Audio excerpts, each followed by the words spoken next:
Welcome back to another episode of Queer Money. If you watched the Emmys last month, you saw a Capital One commercial talking about how it's changing banking. It makes for a catchy slogan, Banking Reimagined, and cool graphics with the guy kicking down pillars of the old banking experience. But what's it mean? What is Banking Reimagined? We had the chance to speak with Andy Navarrete, Executive Vice President of Capital One, a few weeks ago about Capital One's commitment to the community. Capital One's on a mission to change banking for good by bringing humanity, ingenuity, and simplicity to banking. By putting people first, it's both igniting positive change and becoming a force for good in our communities, LGBTQ and otherwise. That is why we continue to partner with Capital One. The real and lasting change is evidenced by the vast network of nonprofit organizations and local leaders Capital One works with that enhance educational opportunities, provide job training, build safe and affordable housing, and deliver financial education and promote small business. To learn more about these projects, go to CapitalOne.com/about. Now, last week on episode 175, we talked with interior designer to the stars Bernardo Puccio. Remember, we brought up those names of Liz Taylor, Rock Hudson, and Lana Turner? Bernardo is an example of someone who, no matter where he lived or worked, was always himself. Always includes the 1950s Alabama. Bernardo credits much of his success to staying true to himself at work and at home. This is another reason why we partner with Capital One, because it invites employees to be their true selves and to bring their whole selves to work. Walk into any Capital One cafe and tell us you don't see people who look like you. To learn more and be inspired by Bernardo's story in last week's episode, we shared the opportunity to win a copy of Bernardo's book. That opportunity is still available. To get those instructions, listen to episode 175. Now, on with Andy. There's personal finance for the masses. This is not personal finance for the masses. This is Queer Money. This podcast is sponsored by Capital One. Capital One is redesigning the banking experience by offering simple, straightforward, and seamless ways for you to bank from almost anywhere, so banking fits into your life, not the other way around. So welcome Andy Navarrete from Capital One to the show. We're excited to have you. Thank you for having me. Of course. So would you mind sharing for our audience a little bit about what Capital One's social impact journey has been? Absolutely. It's, I think this is something that we have always believed to be core to our DNA. There's kind of an interesting resurgence of a debate going on between, what folks would call shareholder value and what others would call stakeholder value. This notion of whether or not a corporation should be, sort of fully committed to maximizing profits and returns to its shareholders versus addressing the needs of a whole breadth of different constituencies, including not only customers, but the communities in which we operate, our associates, those who are proponents of certain social causes. And I think, it's not a debate that I think Capital One has ever felt the need to have consciously. I just think it's something that from our origins, we always believed that we had a much broader group of stakeholders to serve. And so, when we think about social impact, we don't think about it as an off the side of the desk activity. We don't think about it as the Department of Philanthropy. We see it as fully integrated into the work that we do. And that's probably not surprising for a company that operates in, broadly in the financial services sphere. And you all know better than most how important financial services are to the average American. Yeah, I think something where, because of the businesses that we chose to build our franchise around, including credit cards in the underserved market, we were almost from the beginning trying to address the needs of communities that had traditionally been shut out of the financial services sector. And so I think that just sort of created these natural synergies between our core business, what we were doing strategically, and this notion that we were serving a broader purpose and a broader community. And I'm curious, where did that come from? Having been in the industry for too many years, and I'd like to admit myself, you're kind of an anomaly that way. Where exactly did that come from? No, I think that's a fair point. I'm going to credit our founder, Rich Fairbank. We're one of the only banks, I think pretty much the only bank of any significant size that is still founder-led. Rich often jokes that we are about 100 years behind the rest of the industry. in the sense that most banks were founded a century ago, if not 2 centuries ago. But that has also given us a bit of a natural advantage, which is that we could kind of define the businesses and the markets that we wanted to be in. We weren't working off of an inherited foundation. And so, one of the insights that Rich hit upon when he was in strategy consulting was he couldn't fathom why every credit card was priced exactly the same way. Yeah. For those old enough to remember the 80s, it was 19.8% APR for everyone and a $25 annual fee. And that was the basic structure of the product. And, while that may sound simple and intuitive and logical, one of the consequences of that was that credit cards, by and large, were reserved only for the top end of the market. And so it would, you typically had to have deep banking relationships and financial relationships before you would sort of earn the right to get a credit card. And so it was probably maybe a third to half of Americans maybe had access to that kind of product. His thought was, credit ought to be a lot more democratic in the sense of, looking at each person's individual circumstances, pricing for their individual risks. And so some people should pay a little bit less, some people should pay a little bit more. But this notion of sort of mass customization of products that would address the needs of a broader community was sort of the aha moment that he had. And what that led to was us discovering, along with some other entrepreneurs at the time, this whole vast underserved market. I think when people talk about the underserved community and the subprime community within the U.S., sometimes it's difficult to remember that represents about 40% of the country. Mm-hmm. And so if you are going to reach that community and that constituency, then you need to sort of rethink how you do financial services, how you redo product design, how you redo underwriting. And so the intersection then of wanting to serve this traditionally underserved community and marrying that to a strategic opportunity, a gap in the market, as it will, I think, kind of led to a nice sort of synergistic origin story for the company. Mm-hmm. Yeah, it's very interesting. It kind of ties back to what Jennifer Winbeck said on episode 172, talking about banking reimagined. And we kind of jokingly said that many of the traditional older banks, these ones that have been around for 100, 200 years, still have what many people consider to be a boring banking model, right? Exactly. It's just either a culture or a physical structure that oftentimes doesn't resonate with individuals. And you've been around roughly 25 years. And I think That's you right. said at FinCon a couple of weeks ago that you have been with the company for 20 years. So you've been a part of all of this idea of being something different so that you could serve different people who haven't been served in the past. No, look, I think that's exactly right. And that's, part of why I sort of say that this, being sort of behind the rest of the industry in terms of our heritage has actually been a source of competitive advantage. Mm-hmm. When I started at the company back in 1999, we didn't have a single branch. We had really no brick and mortar presence. And so, the infrastructure of the company and the psychology of the company was built up around this notion of figuring out other ways to serve our customers. Through digital channels and other sort of virtual means. And I think because of that had us kind of leaning heavily into technology and the promise of technology from the get-go.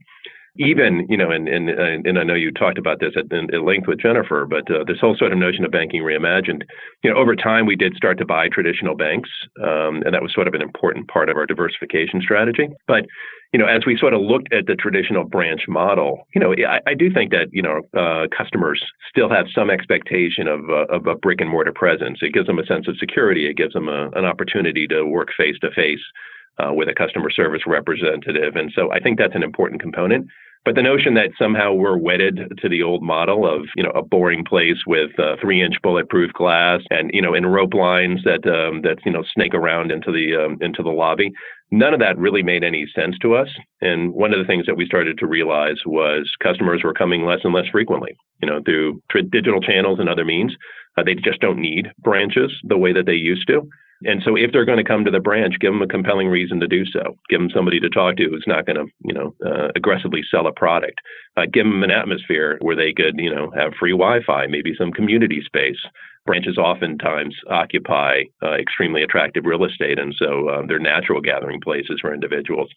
And then there was this idea of like, why not serve coffee? And so the whole sort of idea of a cafe where, you can avail yourself of a whole host of different interactions. You can get, programming around financial literacy. You can get money coaching and advice at an individual level. All of these things were things we were already doing. It's just that we decided the branch or the cafe in this instance would become the hub of that kind of activity. And we've loved the results so far. I think the way that we've been able to integrate into our communities through these vehicles has just been a wonderful thing to see. I agree with everything you're saying. And I think what's so interesting is that the way you started on the more digital front actually, I think, lends itself to helping many people in our community who have been underserved. A lot of these are individuals who didn't feel comfortable going into a brick and mortar location because traditionally they looked at the person sitting on the other side of the table and said, they probably don't understand my needs or who I am and how I live my life. So how can they help me if they don't understand me? And so I think it lends itself to that. But the thing that I love, especially the couple of the cafes that we've been in, is that whole notion of that has been torn down. Going into some of the branches, especially when we were in the one in DC, seeing other LGBT people there as ambassadors working with the public is great for our community because it does provide that kind of their story resonates with mine, or they're going to understand my needs. Thank you for the shout out for our ambassadors. I just have to hand it to our retail team for finding folks not only with a wealth of knowledge and expertise, but with personalities and empathy skills and a reflection of the diversity of our communities that really makes them very much a part of the communities that they enter. And it's these cafes have become hubs of volunteerism. They become locales for our community partners to gather and to meet. The ambassadors play such a critical role. I mean, they really do, in many respects, live up to that name in a pretty profound way. But you raised two great points, which is, when we thought about sort of democratization of credit, realizing that you have to meet customers where they want to be met, and you can't force feed them into, specific channels or interaction models. And I agree with you that so many people are so uncomfortable and bristle at the notion of talking about their financial profile. And so, especially in the modern age, sometimes digital channels, whether that be email or text through our chatbot, you find that customers are willing to share more of their circumstances and are more comfortable talking about their circumstances when they work through those channels. And I think that's particularly true of constituencies and communities that have felt, outside of the mainstream of financial services or have felt marginalized by these businesses. But at the same time, you can, I think, balance that with, hiring people who reflect the community. And so the fact is that we have, any number of our ambassadors are members of the LGBT community. And so, hiring people, like I said, who look like the places that they live, that is I think, a wonderful dimension of the cafe model and of this notion of integrating social and progressive goals with our business strategy. When John and I were on our Queer Moneylife tour, one of the places that we stopped was an LGBT center in the Bronx. And one of the interesting things was the group of people that we met with there, several people said it was refreshing to see somebody from the community coming out and talking to them about money, because traditionally it's been, and these are their words, a straight white man coming into a community center trying to sell us a bank account. And it doesn't feel like there is any sort of connection there. And that's, I think, you guys are going to kind of flipping that on the model, which are flipping that model of going out and selling an account rather than engendering people to a community space where they feel comfortable, which I guess that really does tie back into this whole idea of you having a social impact and it connecting with a broader mission. No, look, I think that's absolutely right, and it's it's an issue that's near and dear to my heart as well. I'm a son of immigrants, and parents who came to the U.S. in the 1960s and struggled for many years financially, and would they have at that point in their lives, with English as a second language, with lacking a full understanding of how the financial services system worked here, would they have wanted that same individual sort of coming in, force feeding a product on them? And I think the answer to that is no. And, there were so few options back then, but for them to sort of grin and bear it and learn the system and assimilate fully, I, love the fact that when we deal with immigrant communities or we deal with different communities across our footprint, and we operate in places like New York and DC and the Gulf Coast, obviously there's a rich diversity in those communities, that we have individuals that know their circumstances firsthand and can communicate in a way that they feel comfortable. And that, I think is, absolutely table stakes these days, if we're really going to be as inclusive an institution as we can be. So I see the social value and I see the humanitarian value from it. But from a business perspective, can you describe for our audience what the business value is of your social impact? Yeah, no, I think it's multifold. I mean, we have an initiative called Future Edge, which is, it's the kind of the umbrella or the sort of undergirding philosophy that we put around our social impact work, and it's very deliberately chosen for a company that is, in many respects built its infrastructure on forward-leaning technology. This notion of always being future-focused, going to where we believe the markets and the world are going, are kind of guiding philosophies for how we do our business.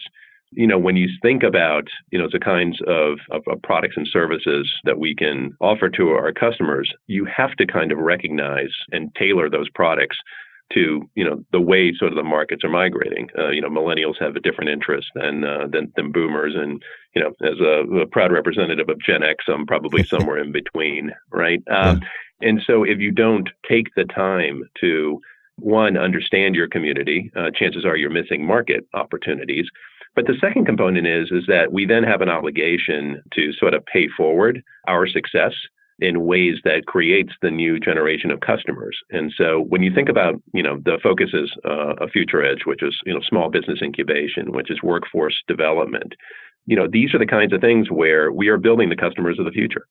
And, we could do what we do for purely altruistic reasons. And there is a mission and a social impact in its pure sense component of that story.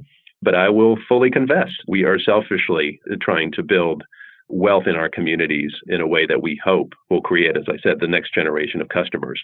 And so much of our focus of our programming is on, helping, again, these same underserved communities build new technical skills, which then hopefully make them employable to a broader constituency of potential employers, and then help them on their career path so that they're not necessarily relegated to, to positions without a real career trajectory associated with it.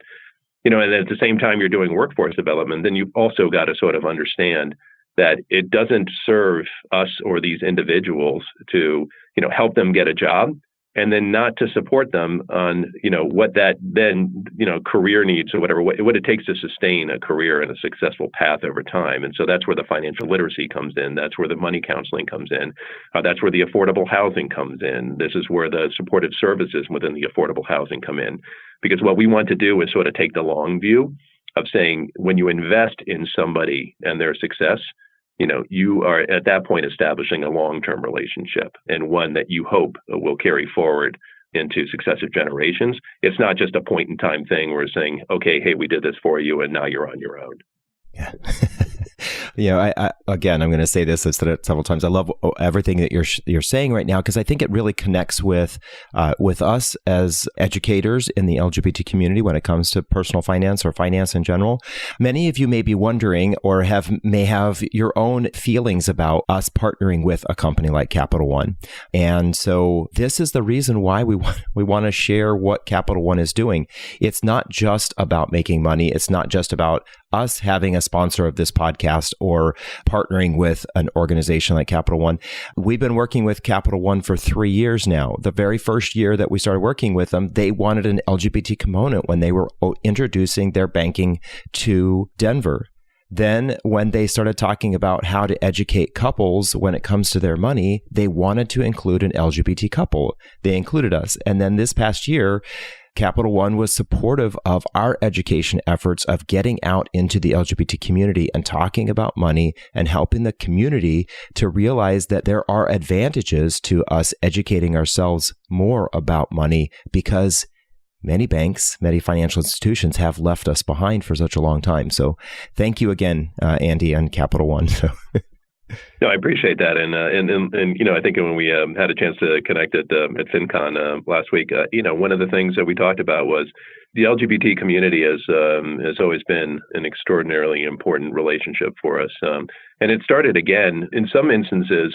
Because our company sort of had a predisposition to think about diversity and inclusion as a corporate value, but also, again, for selfish reasons. One of the things that struck me back in 1999 when I joined was that Capital One offered same-sex partner benefits, which at the time was, in corporate America, virtually unheard of.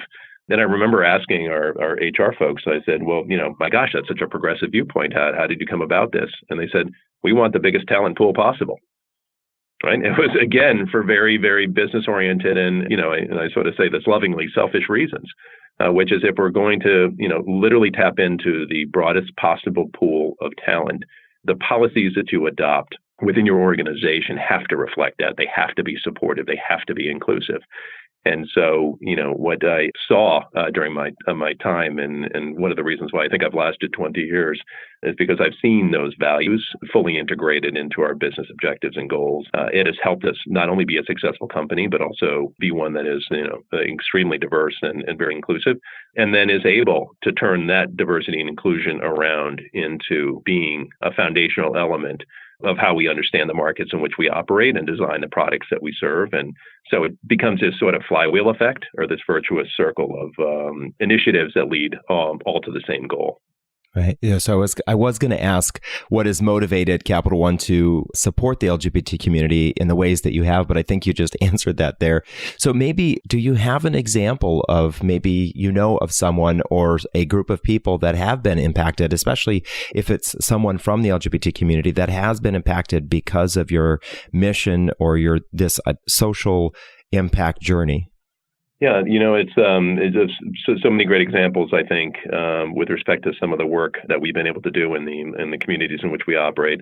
As I noticed, we operate in a lot of, large metropolitan areas, including, New York and DC and the Dallas area in Texas and New Orleans. But then we also have cafes in a number of different markets, in now 30 different markets across the country. So we see a lot of different kinds of communities and opportunities. One of our signature partnerships and something that we featured in this year's Corporate Social Responsibility Report was our work with the Ali Forney Center in New York. And for those who don't know, the Ali Forney Center, it offers a host of supportive services for LGBT youth.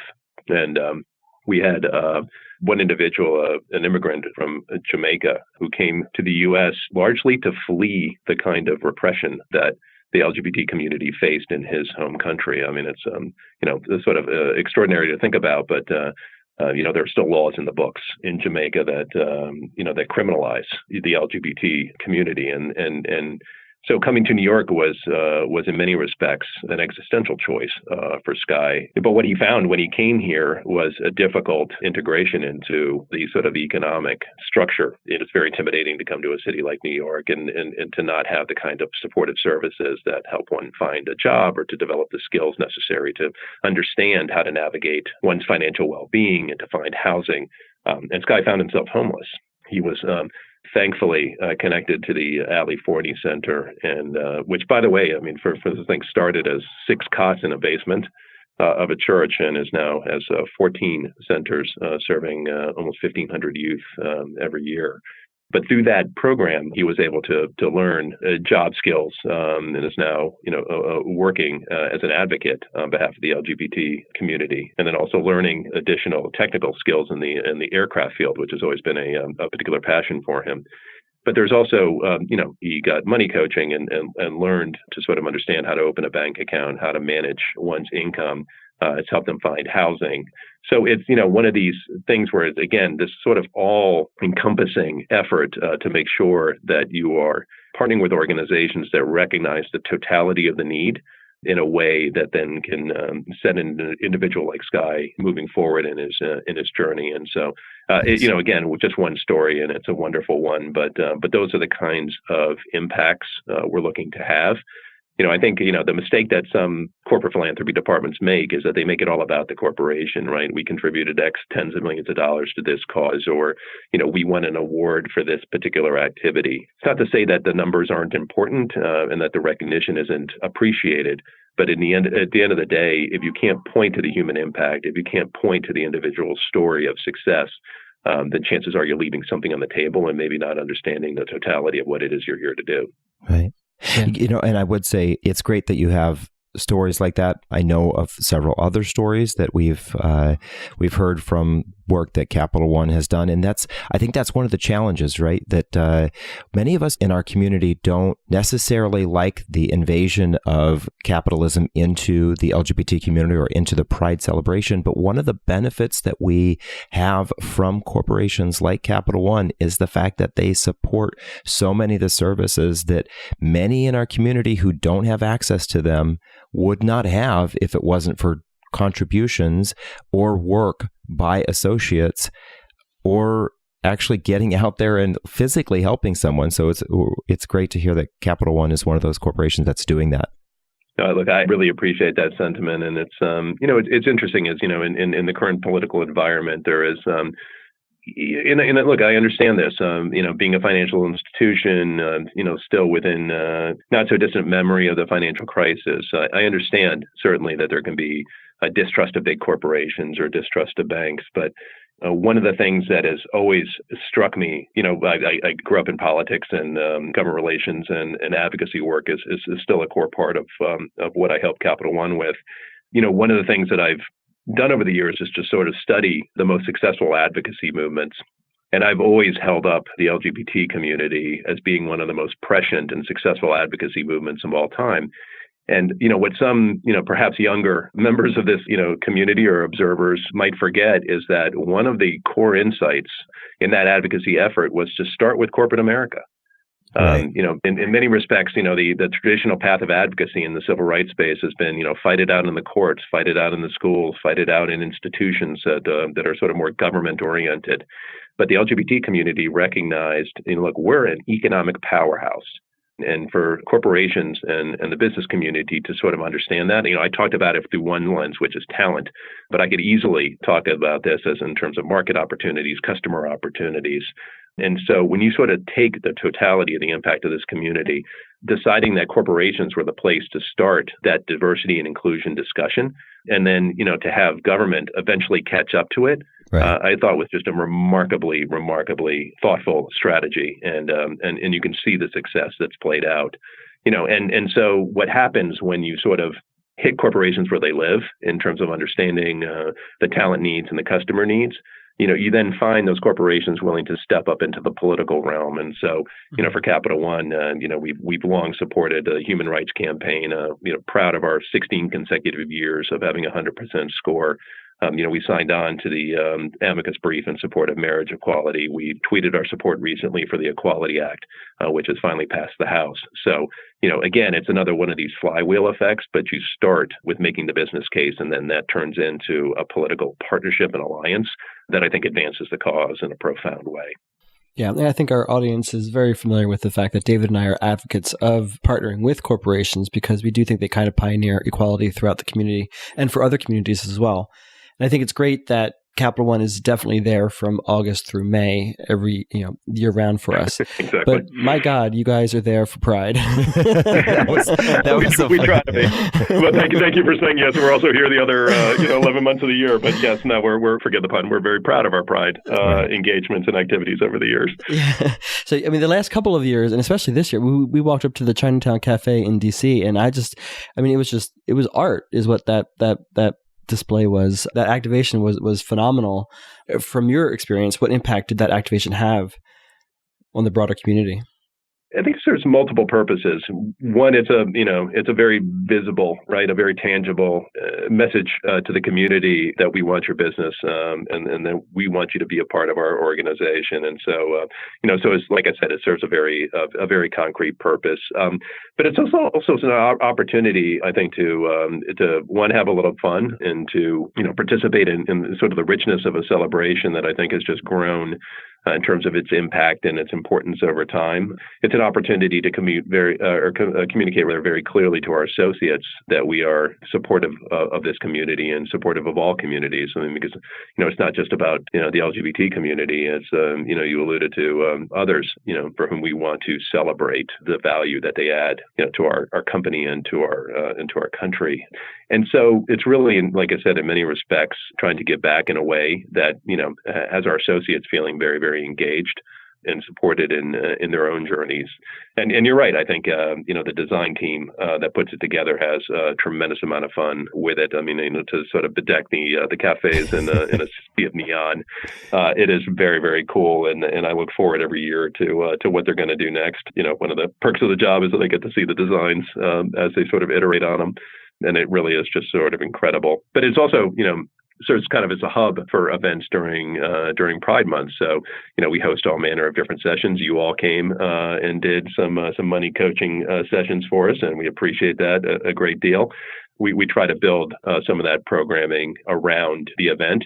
It's a way of sort of drawing people in, but our hope is that they will stay with us and continue to work with us the other 11 months of the year. And that this is just a sort of an entree into a longer-term relationship that we think could be massively mutually beneficial. Yeah, I definitely drink this Kool-Aid, and I think probably most of the listeners of this podcast do. So I'm curious if you could speak to your peers and throughout the industry and in other industries, your colleagues. Why do you think it's important for not only Capital One but for more corporations to get involved in this way? Look, I think it's a great question, and I would say this need is growing. It's not shrinking. Make no mistake about it. We're in challenging political times, and I'll sort of avoid any sort of partisan take on what I'm about to say. But the fact is that the cause of social progress is one that is a shared cause. I mean, we can't look to government to fix all of society's problems. One, it's perhaps a role that even under the best of circumstances would be a difficult one for government to own on its own. But in the particularly divisive times that we live right now, we know that passing any meaningful legislation is an arduous task, if not close to impossible. And so the fact is, we can either allow society to then stagnate in terms of its forward progress, or we could look to other institutions to take up the slack. And so I don't think there's any coincidence at all that as government has become more divided, you have seen corporations become more united in pursuit of progressive causes. And so LGBT is just one start. And by the way, was, as I said, a fabulous template and foundation upon which to build some of this advocacy for other causes. But you see now corporations stepping into other sort of controversial areas of social policy or debate and to start making a difference. And I think that's, by the way, a wonderful trend. And it's almost as if, to sort of, put a wrapper on it. I don't know whether you all saw the Business Roundtable, an organization of some of the largest corporations in the country.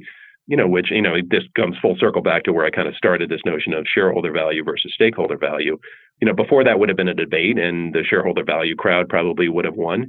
Now you have the Business Roundtable effectively adopting stakeholder value in theory as its sort of operating principle, this notion that it's more than just about delivering profits. It's about delivering impact. And so this is one of those places where, look, I would love Capital One to be recognized and to stand out for its work.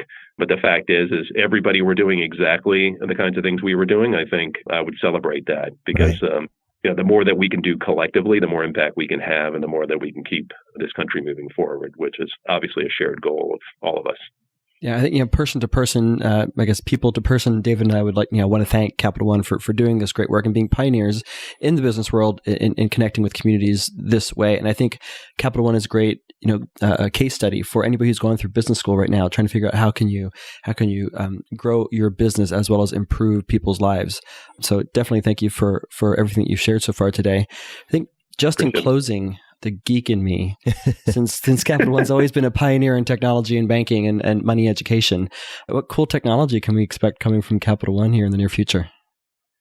Wow. It's a tough question to answer in the sense of whatever that we have a lot going on. Look, I think our goals are always to sort of work backwards from our customers' needs and demands. And so continuing to really sort of blow out the capabilities of our app. We have features like CreditWise, which give customers a peek not only into their credit score, which you all know is an incredibly important number in everybody's lives, but that allows simulations to basically see what the impact on your credit score would be of opening a new account or closing an old one. And so making that more interactive and making it more of a daily living tool, not just a, every now and then kind of checking in exercise is something that, that we'll continue to work on. And I think folks will start to see incredible features coming out in that space. With our chatbot, this is one I, by the way, think is particularly cool for the family. I've got 2 teenage daughters. Sends me alerts whenever there is any activity on the card, and so the number of times that alert is followed by a text to my wife saying "legit?" So that one, I hate to make my daughters think that I'm monitoring their behavior, but in effect, it gives me, as I said, transparency into the kind of things that they're doing. So that that's just a wonderful tool. And by the way, it's stuff like if you tip too much, if there was a double charge, it is incredibly easy, and you basically get a yes/no prompt where you can just sort of say, nope, that was a perfectly cool transaction, or nope, I have no idea what that is. So that kind of real-time capability of giving, customers not only, think about it when we were growing up, right? You have to wait for your monthly statement and then reconcile it and see whether or not those charges were legitimate. Now you get it in real time and can authorize and deauthorize those charges or reject those charges.